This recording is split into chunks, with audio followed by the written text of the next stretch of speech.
하나님 말씀 함께 보도록 하겠습니다. 베드로전서 1장 3절에서 25절 말씀입니다.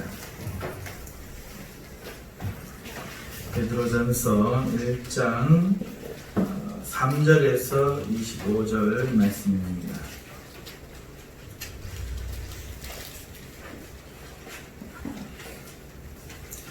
오늘 내용이 조금 깁니다. 그래서 3절에서 9절까지만 합독하도록 하겠습니다. 3절에서 9절까지 같이 합독하겠습니다. 우리 주 예수 그리스도의 아버지 하나님을 찬송하노라. 그의 많으신 긍휼대로 예수 그리스도를 죽은 자 가운데서 부활하게 하심으로 말미암아 우리를 거듭나게 하사 산 소망이 있게 하시며 썩지 않고 더럽지 않고 쇠하지 아니하는 무업을 있게 하시나니 곧 너희를 위하여 하늘에 간직하신 것이라. 너희는 말세에 나타내기로 예비하신 구원을 얻기 위하여 믿음으로 말미암아 하나님의 능력으로 보호하심을 받았느니라. 그러므로 너희가 이제 여러 가지 시험으로 말미암아 잠깐 유심하게 되지 않을 수 없으나 오히려 크게 기뻐하는도다. 너희 믿음의 확실함은 불로 연단하여도 없어질 금보다 더 귀하여 예수 그리스도께서 나타나실 때에 칭찬과 영광과 존귀를 얻게 하실 것이니라. 예수를 너희가 보지 못하였으나 사랑하는도다. 이제도 보지 못하나 믿고 말할 수 없는 영광스러운 즐거움으로 기뻐하니 믿음의 결국 곧 영혼의 구원을 받으리라. 아멘. 할렐루야. 하나님을 찬양합니다. 우리 성도님들 지난 한 주간 잘 지냈습니까? 서로 인사하겠습니다. 안녕하셨습니까? 편안하셨습니까? 오늘 제가 이 본문의 말씀을 가지고 드릴 설교의 제목은 참된 믿음과 거짓 믿음 구별법이라는 조금은 선정적이라고 하긴 좀 그렇고 좀 그런 제목을 지어봤습니다. 그런데 참된 믿음과 거짓 믿음의 구별법도 되겠지만 부제를 짓는다면은 믿음의 참된 상태, 바른 상태와 잘못된 상태, 이런 제목으로 들으셔도 합당하실 것 같습니다. 복음을 통해서 하나님의 구원을 얻도록 하나님이 부르신 사람들을 우리는 성도라고 하지요. 성도는 먼저 예수께서 주와 그리스도로 또 하나님이심을 믿는 사람들이고 반드시 그것을 믿어야 합니다. 그래서 우리는 예수님을 믿노라 고백하는 사람들을 기뻐하며 그 고백을 듣고 형제로 받아들이지요. 그러나 사실 그 고백만으로 그들의 믿음이 참된지 아닌지 때로는 구별을 할 수가 없을 때가 있습니다. 교회 다니고 있다고 또 예수님을 주라 부른다고 모두 참된 믿음이라고 할 수 없지요. 그리고 우리는 그런 모습을 많이 봅니다. 예수님의 제자 중에도 참 제자가 아닌 자가 있었습니다. 마찬가지로 교회 안에도 하나님의 양이 있지만 염소도 있는 것이지요. 그래서 오늘 저는 어떤 성도가 참 믿음인지 아닌지 구별하는 법을 말씀드리려고 합니다.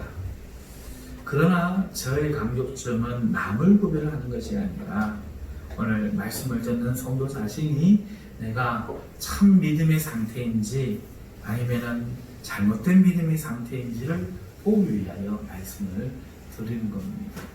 제목을 왜 이렇게 좀 선동적으로 지었느냐 하면은 요즘 하도 이런 제목들의 말씀들이 유행을 하더라고요. 사람들의 관심이 거기에 있는 것 같습니다. 그래서 혹여라도 이 설교를 듣고 말씀을 깨달으실 수 있는 은혜가 있을까 싶어서 낚시를 조금 했습니다. 저는 지금 아주 그렇기 때문에 충격적인 설교를 하려고 하는 것이죠. 왜 충격적이냐 하면은 그 선동적이라는 것 때문에 충격이 아닙니다. 사실 그렇게 예수님도 뭔가 좀 자극적이고 시청각적인 것들을 사용해서 설교를 굉장히 많이 하셨죠. 오히려 이것은 지혜라고 할 수 있겠습니다. 제가 충격적이라고 말씀드리는 이유는 이게 현대 사상, 특별히 현대 교회의 성도들과 정면으로 충돌하는 사상이기 때문에 충격적이라고 말씀을 드리는 겁니다. 왜냐하면 오늘날 현대 교회의 성도들은 믿음의 영역을 개인과 하나님만이 알 수 있는 아주 비밀스러운 그런 것이라고 생각합니다. 그러나 정확하게 단언하며 선언합니다. 믿음은 결코 비밀스러운 것이 아닙니다. 그 사람이 구원을 받았는지 안 받았는지는 결코 비밀스러운 게 아닙니다. 내가 구원을 받았는지 안 받았는지는 애매모호하지 않습니다. 그래야 성경이 보입니다. 성경을 보십시오. 성령이 너희 안에 계심을 내가 알지 못하느냐? 그리우면 버리우는 사생자라 말씀하고 있고, 구원받을 만한 믿음이 있는 것을 주목하고 말을 합니다. 이 성경은 분명하게 교회 안에서 내보내야 될 자와 하나님의 복음을 들어야 될 자에 대해서 말하고 있습니다. 믿음은 비밀이 아닙니다. 우리의 믿음의 고백은 비밀스러운 개인의 영역이 아니라 밝히 드러나지고 증거되어지는 영역이다. 이 사고가 오늘날 우리에게 없기 때문에 충격적이라 말씀을 드렸습니다. 그리고 오늘 그 말씀을 드릴 겁니다. 그런데 한 가지 주의를 해야 됩니다. 꼭 주의를 해야 됩니다. 제가 말씀드리고자 하는 것은 그의 믿음이 참 믿음인지 아닌지 하는 것에 대한 것이지, 하나님이 그를 택하셨는지 아닌지를 말씀드리려고 하는 게 아닙니다. 이 둘은 아주 다른 겁니다. 왜냐하면은 하나님이 택하신 사람은 모두 구원을 받게 되지만, 택함을 받았음에도 아직 참 믿음이 아닌 사람도 있을 수 있기 때문에 그렇습니다. 즉 회개할 것이 남아있는 사람들이 있다는 것이죠.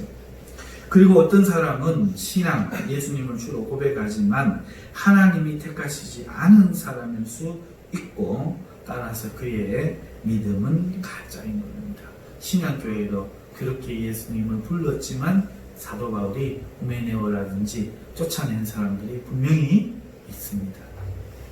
자, 입으로 주여 주여 성령으로 하지 않고는 예수를 주라 할 수 없느니라 하는 말은 이 입으로 주라 하는 것이 아니라 그 마음으로 진정 주라 할 수 없는 상태를 이야기하는 거고, 입으로는 얼마든지 가짜로 주님이라고 말할 수 있기 때문에 택하지 않은 사람들이 부르는 그런 그의 고백은 가짜인 거죠. 그러니까 제가 지금 오늘 드리려고 하는 말씀은 택자냐 아니냐 이걸 말하는 게 아니에요.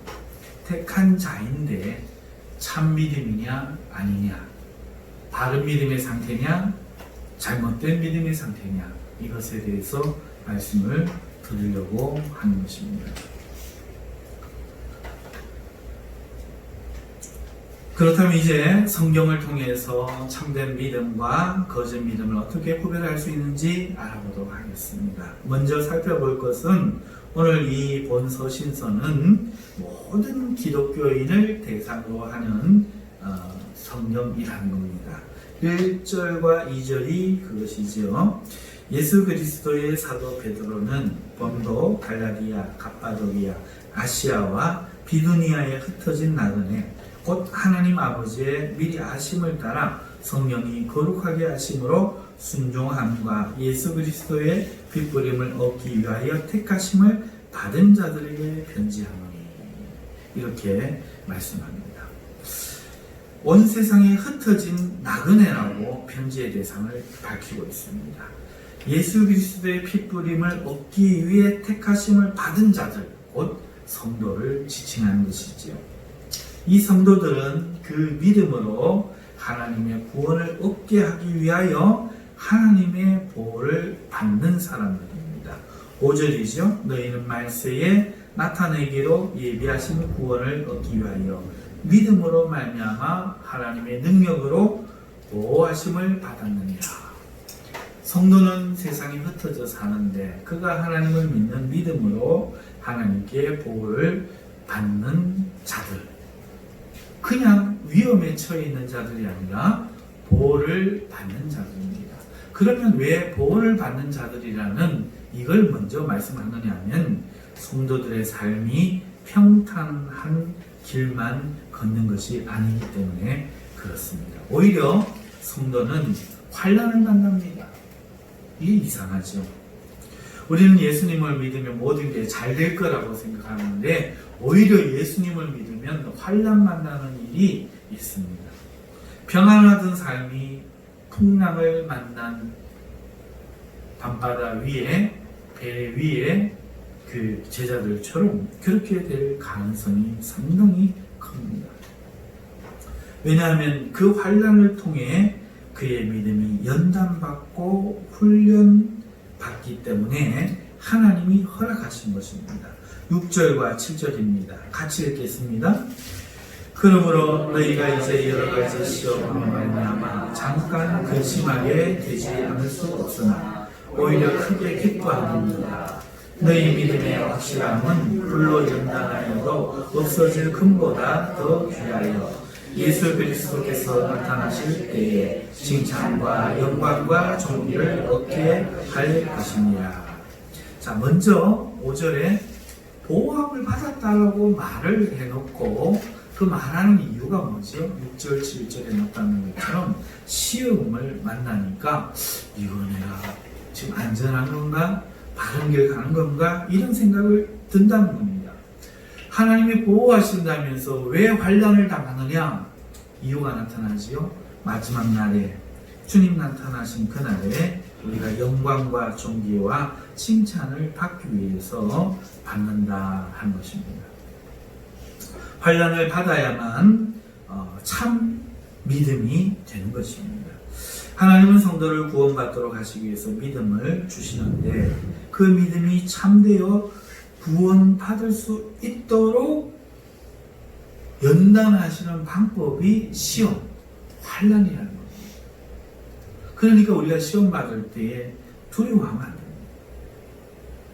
하나님은 택한 자들에게 믿음을 주시지만 그 믿음은 참되어져야 하고 그러기 위해서 하나님이 잠시 믿음을 연단하시는데 그로 인해서 성도는 여러 가지 근심, 걱정을 하게 된다는 것입니다.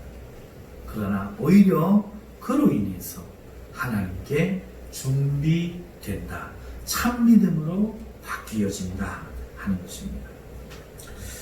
그래서 참 믿음인 것과 거짓 믿음인 것이 그가 택자인지 아닌지를 말하는 것이 아닌 겁니다. 택자라도 참 믿음이 아닐 수 있다고 말하는 거예요. 처음에는 그저 다른 우상을 섬기듯이 그런 복을 기원하는 마음에서 하나님을 대할 수 있습니다. 자기의 죄보다는 복에 의해서 하나님을 찾을 수 있습니다. 그러나 하나님의 연단을 성도가 거치고 나면 그는 진정한 하나님의 형상을 닮은 성도로 탈바꿈하여 예수 그리스도에 오실 때에 나타나실 때에 두려움 없이 기쁨으로 영광스럽게 하나님께 나아갈 수 있는 상태가 되는데 하나님이 그것을 이 땅에서 시험과 환난과 이런 것을 통해서 연단하여 만든다 하는 겁니다. 그러니까 그 연단은 믿는 사람들의 은혜인 것이죠.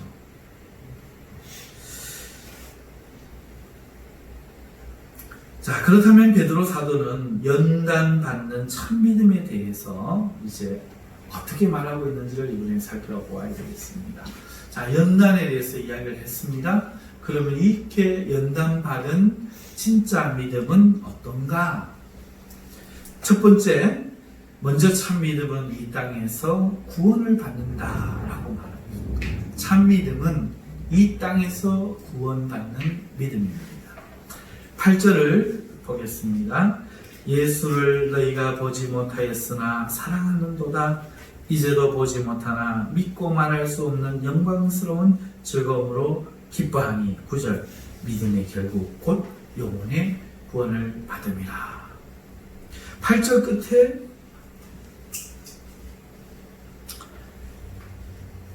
영광스러운 즐거움으로 기뻐하는데 그 이유가 뭐라고요? 9절에 믿음의 결국 영혼의 구원을 받았다, 이렇게 말하고 있습니다. 잠깐만 생각해 볼까요? 오늘 우리는 구원에 대해서 어떻게 생각할까요? 시간적으로 생각해서 구원은 언제 있는 일일까요? 지금입니까? 아니면 죽은 다음입니까? 쉽게 생각해서 죽은 다음에 천국 가는 것, 그러니까 죽은 다음에 받는 구원이다, 이렇게 생각하기가 쉬운 것 같습니다. 하지만 베드로 사도는 지금 무슨 말을 합니까?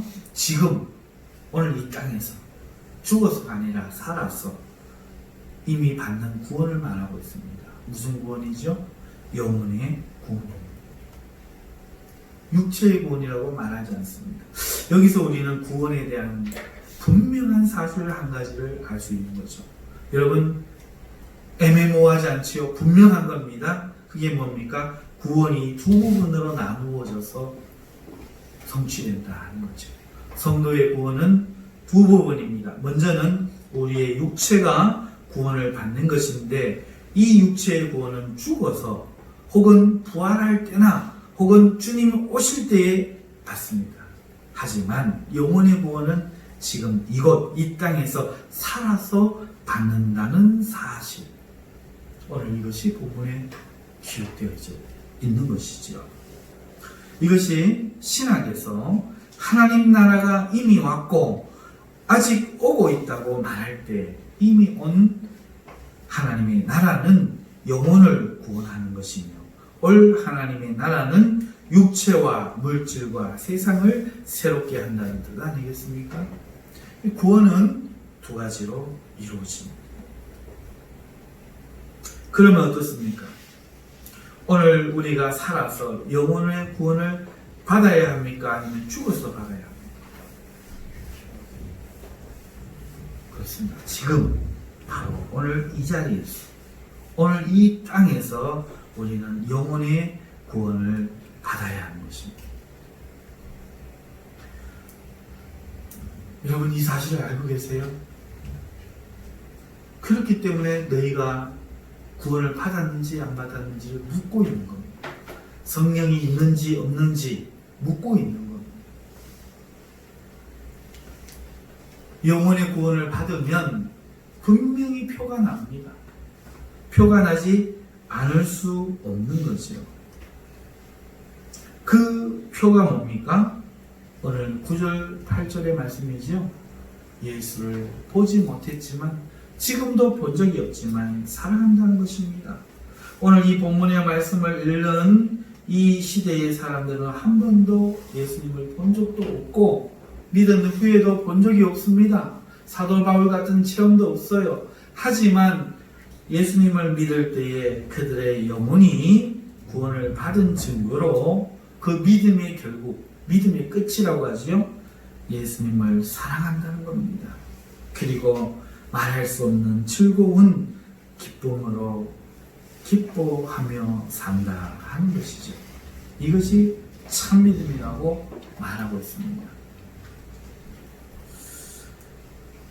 작은 첫 번째 결론입니다. 하나님은 구원할 자를 택하셔서 복음을 듣게 하시고 믿게 하십니다.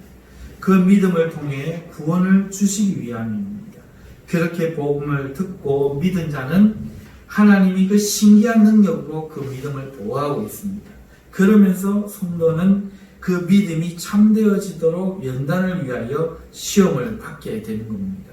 그리고 연단의 결과 주님 나타나실 때에 칭찬과 영광과 존귀를 얻게 할 참믿음이 되는데, 그 참믿음이 된 현상은 보지 못한 예수님을 안 보고도 사랑하게 되고 그 영광의 즐거움을 인하여 기뻐하며 산다 하는 겁니다.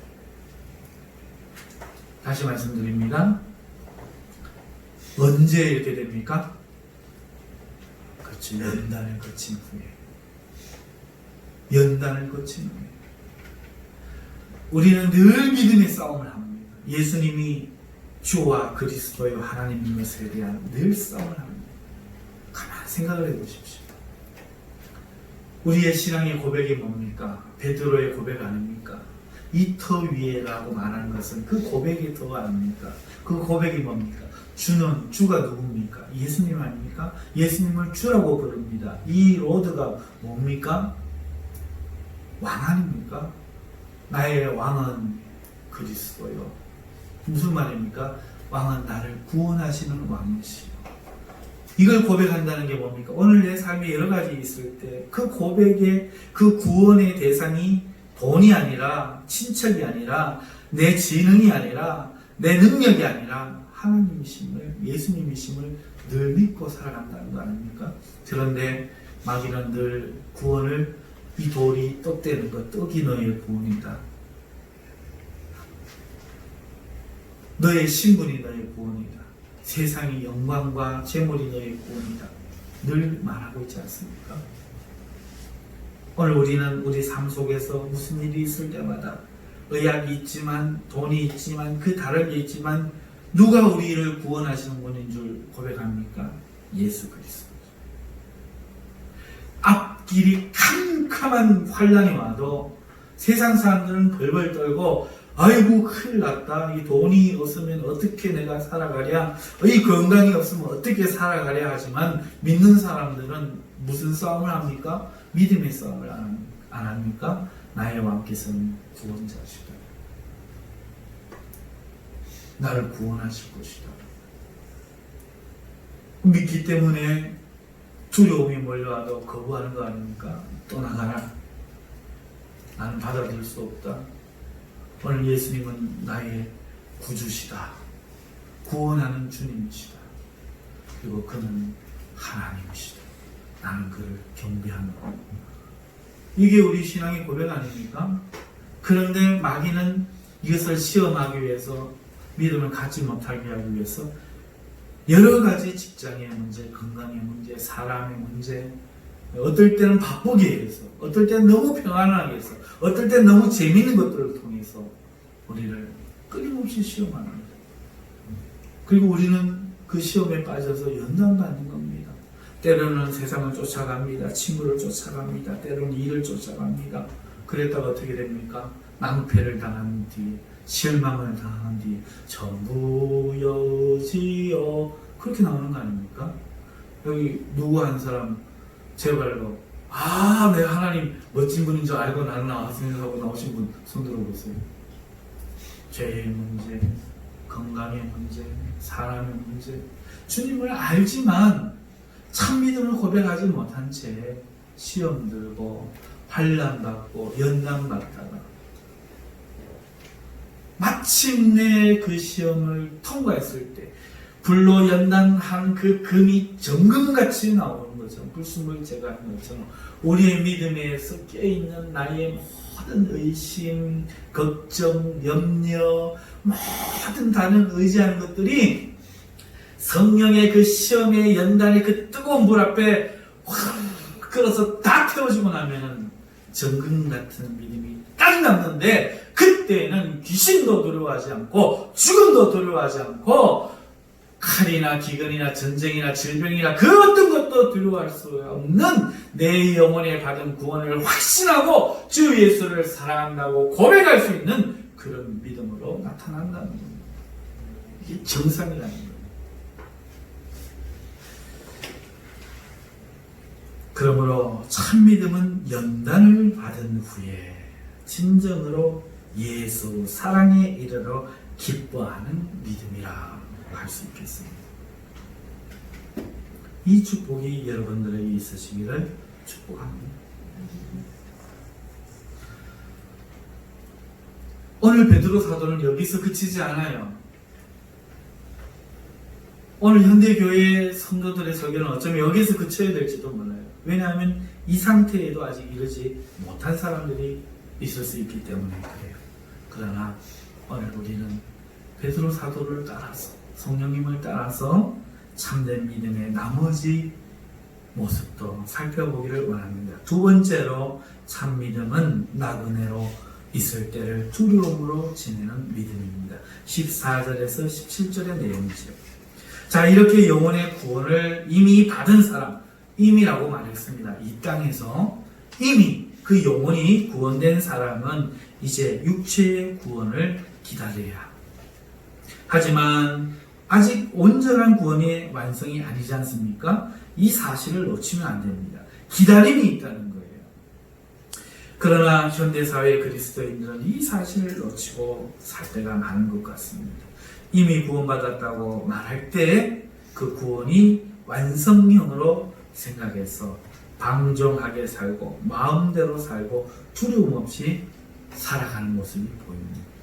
그러나 베드로 사도는 어떻게 말합니까? 13절입니다. 그러므로 라고 말하는데, 즉 영혼의 구원을 받았으니 너희 마음의 허리를 동이고 근신하여 예수 그리스도께서 나타나셔서 너희에게 주실 은혜를 온전히 기다리라. 자, 사랑하는 성도 여러분, 육체의 허리가 아니라 마음의 허리입니다. 왜요? 아직 견뎌야 되기 때문에, 힘을 내야 되기 때문에 그렇습니다. 그래서 근신하여 예수님이 나타나셔서 주실 은혜가 뭡니까? 육체의 온전한 회복, 구원 아닙니까? 그것을 기다리라, 근신하며 기다리라 말하고 있습니다. 14절과 15절, 하나님을 알지 못하던 때에 따르던 사욕을 본받지 말고 순종하는 자녀들처럼 부르신 거룩한 이의 행실을 따라 거룩한 자가 되라고 말하고 있습니다. 근신하여 기다린다는 것이 바로 이것이라는 거죠. 사욕을 쫓으면 안 된다는 겁니다. 거룩한 하나님 아버지의 그 행실을 따라 우리도 거룩한 자가 되어야 한답니다. 그러면서 17절에 외모로 보시지 않고 각 사람의 행위대로 심판하시는 이를 너희가 아버지라 부른즉 너희가 나그네로 있을 때, 지금 이 땅에 살 때 두려움으로 지내라 말씀합니다. 즉 영혼의 구원을 이미 받은 사람이라 할지라도 참된 믿음은 나그네로 이 땅을 살 때 두려움으로 행위를 조심한다는 겁니다. 결코 방종하지 않습니다. 구원을 받는 것은 믿음입니다. 무엇을 믿습니까? 하나님이 구원하시는 분임을 믿는 거지요. 반대로 말하면 그것은 무엇을 믿는 겁니까? 하나님이 심판하시는 분임을 믿는 거 아닙니까? 그 심판에서 우리가 구원받은 거 아닙니까? 그러니 우리 나머지 그 삶의 행위들을 심판하실 하나님을 믿기 때문에 이 땅을 살면서 그 행위를 조심하는 것, 그것이 참된 믿음이다 말합니다. 그래서 참된 믿음은 어떤 사람이 만일 내가 하나님을 믿노라 말한다면 그 행실이 거룩하지 못하다면 그 참된 믿음이 아니라는 겁니다. 그는 처음부터 불택자이거나 혹은 택자라도 아직 참믿음이 아니라고 말할 수 있는 겁니다. 적어도 택자라도 아직 영혼의 구원을 받은 상태는 분명히 아닙니다. 예를 들어서 믿는다 하면서 이 세상을 사랑하여서 부귀영화를 쫓거나 쾌락을 쫓거나 거짓된 삶을 아무렇지 않게 살거나 시기, 질투, 분내, 원망, 탐심, 욕망 이런 마귀에 속한 일을 쫓는다면 그는 아직 영혼의 구원을 받지 못한 것이죠. 믿는 성도의 참 믿음의 특징은 거룩을 쫓습니다. 몸부림치, 죄를 지으면 괴로워합니다. 견딜 수 없어합니다. 힘들어합니다. 하나님과의 관계가 조금이라도 이상할 때 그 성도는 그 죄 때문에 그런 것이 아닌가 하여 회개하지 않을 수 없는 겁니다.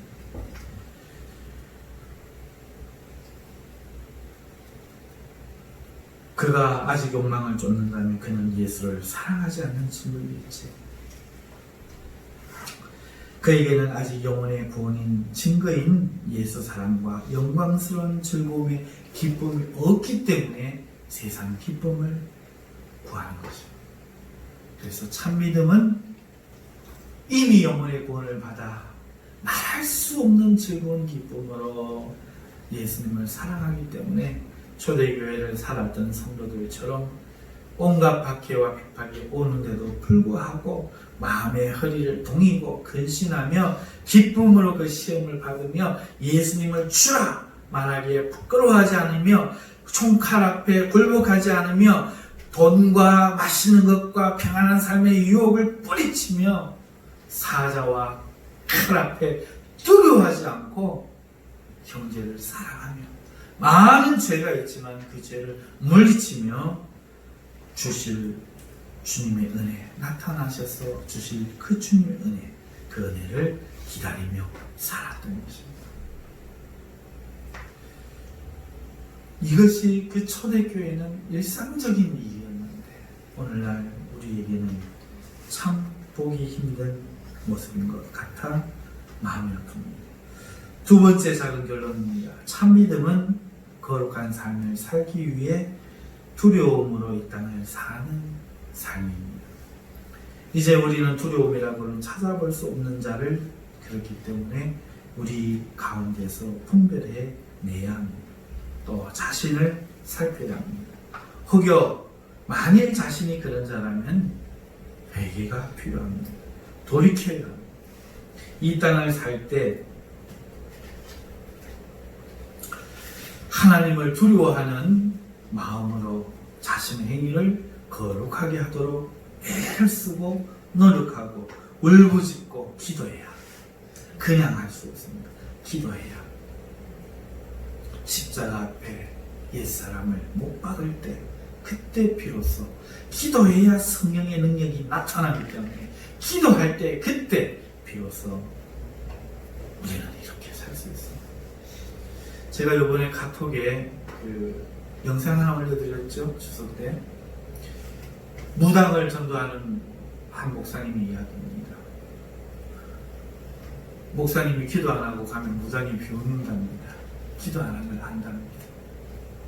사랑하는 성도 여러분, 기도하지 않으면 능력이 안 나타납니다. 기도하지 않는 자기는 부인할 수 없습니다. 왜 넘어지는 줄 아십니까? 왜 못 이기는 줄 아십니까? 기도하지 않기 때문에 그렇습니다.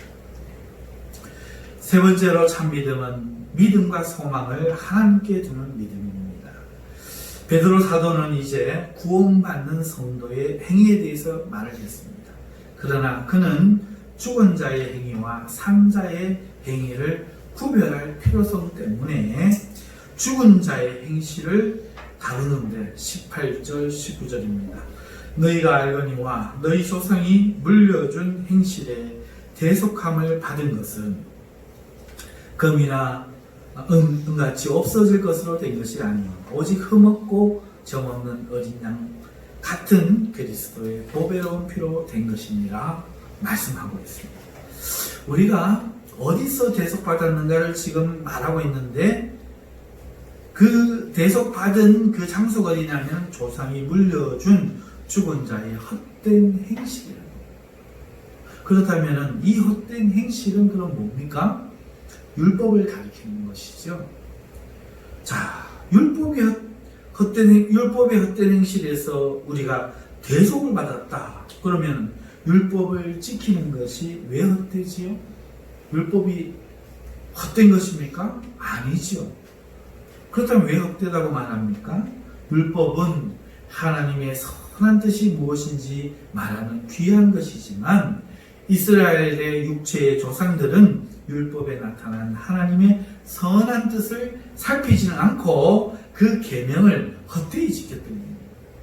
예수님께서 그들의 행실을 이렇게 판단합니다. 마태복음 15장 8절과 9절에 이 백성이 입술로는 나를 공경하되 마음은 내게서 멀도다.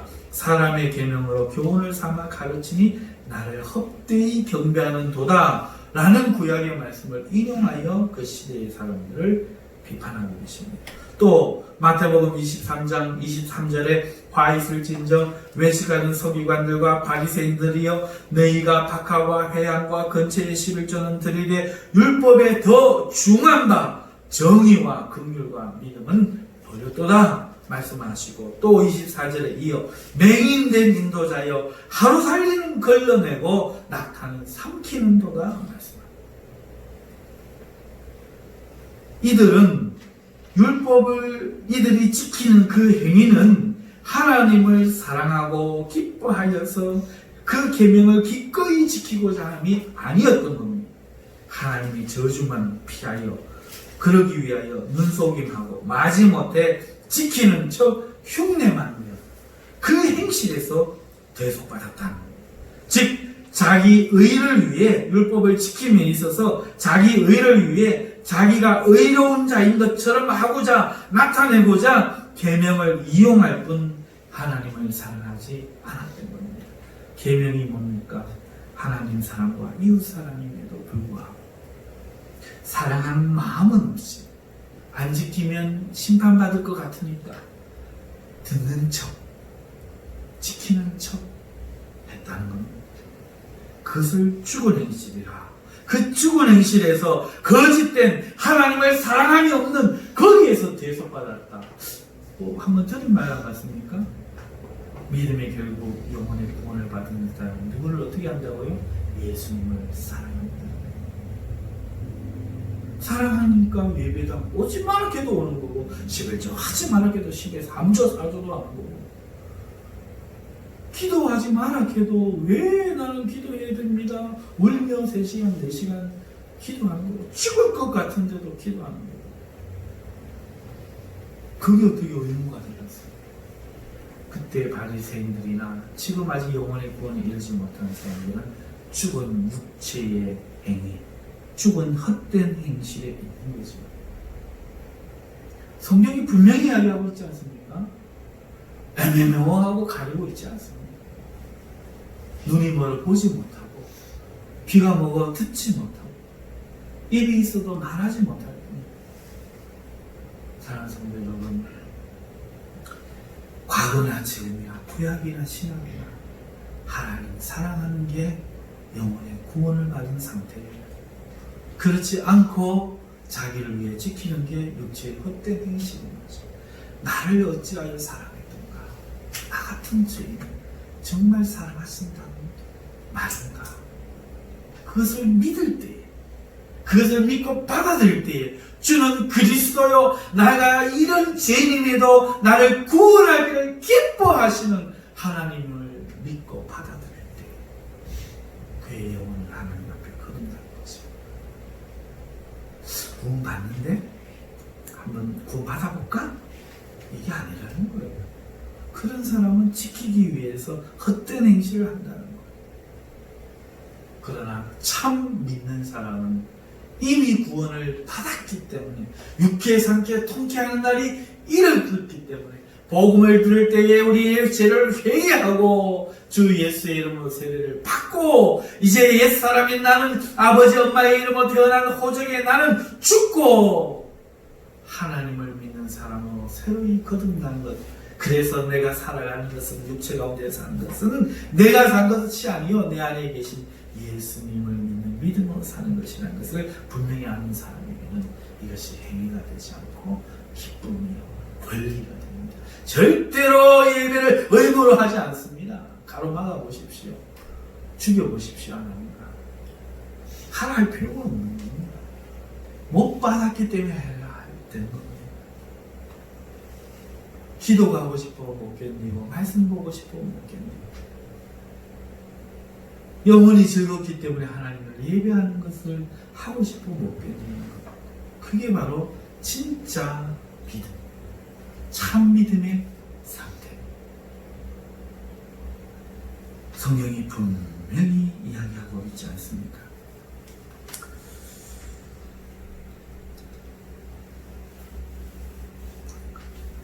이 죽은 행실 속에서 율법을 지킬 때에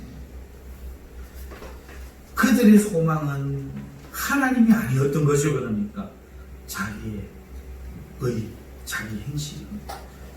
그래서 오늘날도 이와 같이 신앙하는 자들은 오직 종교 행위를 할 뿐인 겁니다.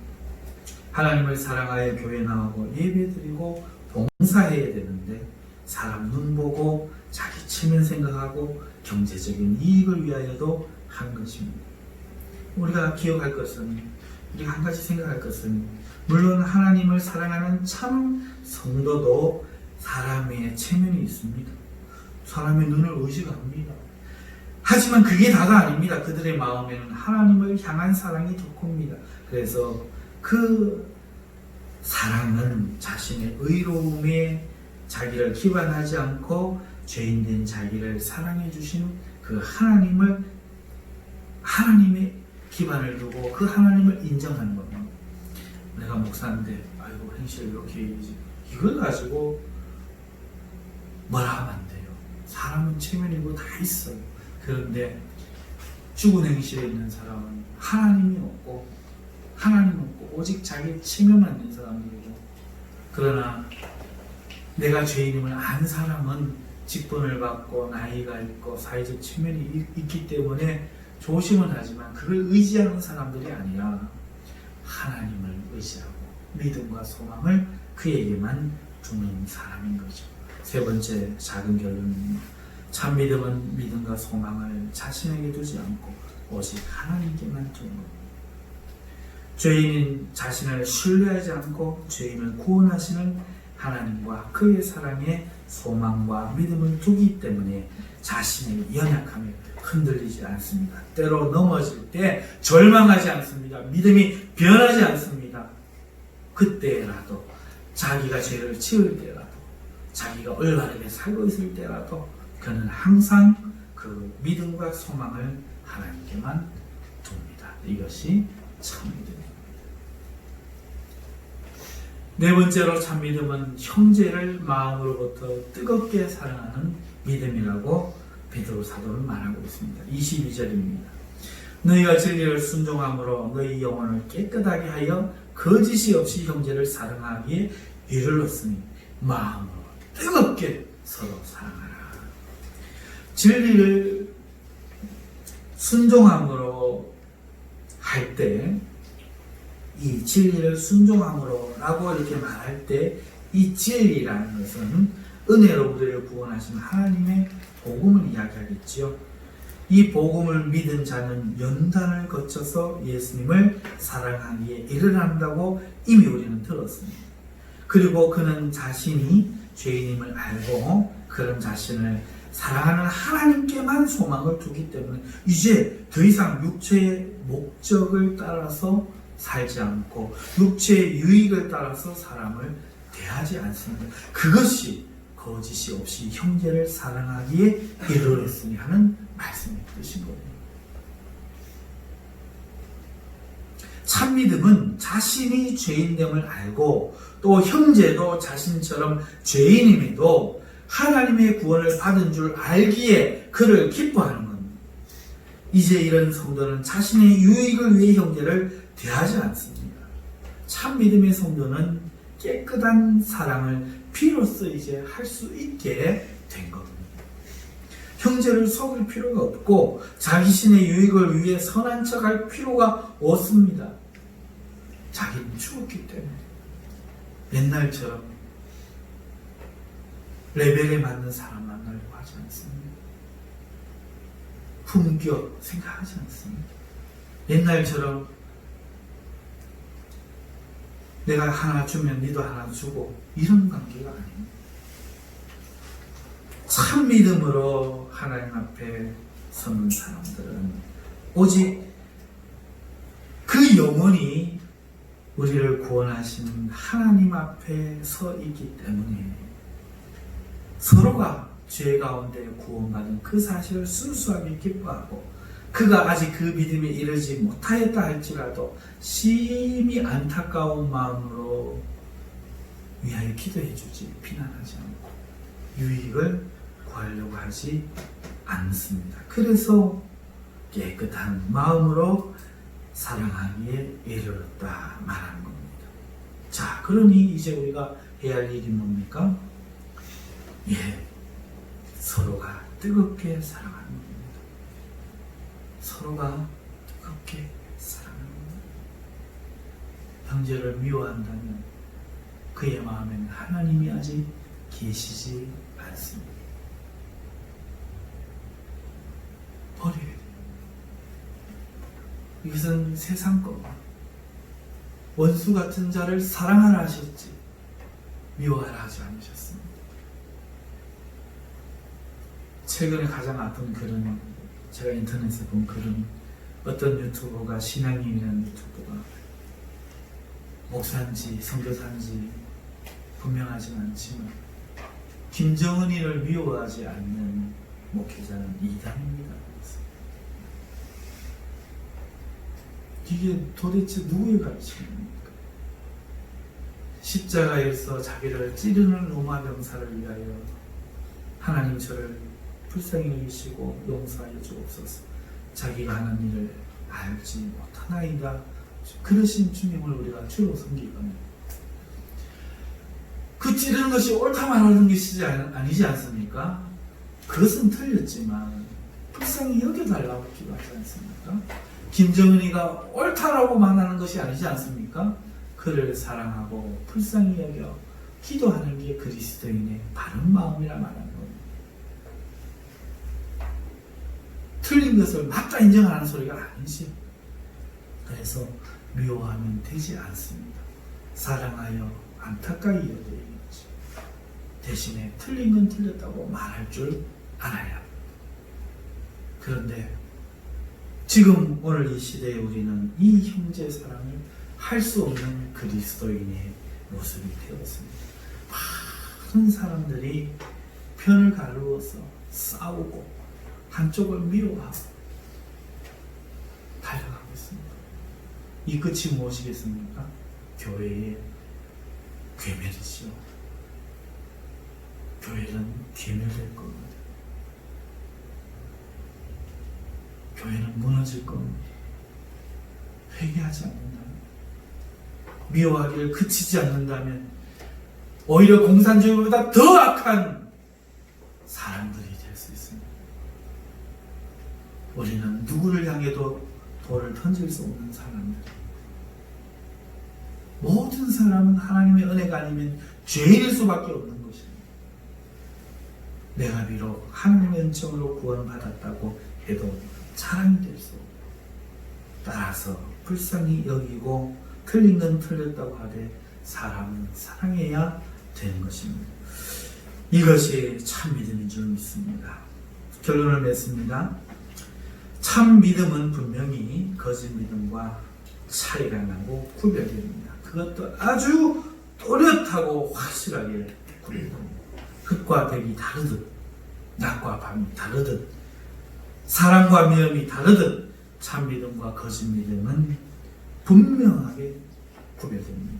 오직 영적 장님만이 그것을 못 볼 뿐입니다.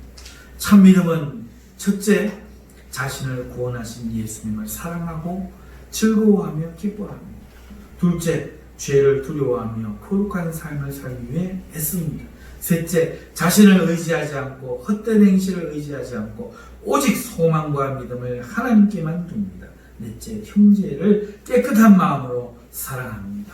미워하지 않습니다. 오늘 우리는 하나님의 구원을 받기 위하여 하나님께 부름받은 성도들입니다.